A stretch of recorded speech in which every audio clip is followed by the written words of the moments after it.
વલસાડના મોટી ચણવાઈ ગામના સરકારી તળાવમાંથી માટી કાઢવા માટે મોટરો મૂકી પાણી કાઢવા જતા તંત્ર ચૂપ।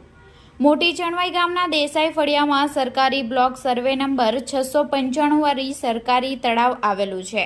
આ તળાવને ગામના સરપંચ મનીષભાઈએ માટી ખોદકામ માટે જિલ્લા બહારથી આવેલા મનીષ જશવંતભાઈ ઓડ નામના વ્યક્તિને પંચાયતમાં માત્ર 51,000 ભરાવી તેના નામે માટી ખોદકામ કરવાનો 3 વર્ષનો ઠરાવ કરી દેવામાં આવ્યો છે।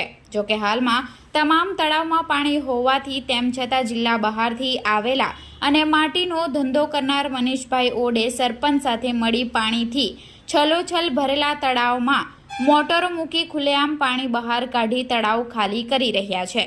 જોકે આ તળાવમાંથી પાણી જલ્દી ખાલી કરાવવામાં આવે તો માટીનું ખોદકામ શરૂ થાય અને લાખો કરોડો રૂપિયા કમાઈ લે તેમ છે। તળાવની માટી આપવા માટે સરપંચે મોટો વ્યવહાર કર્યો હોવાની ગામમાં ચર્ચા ઉઠી છે।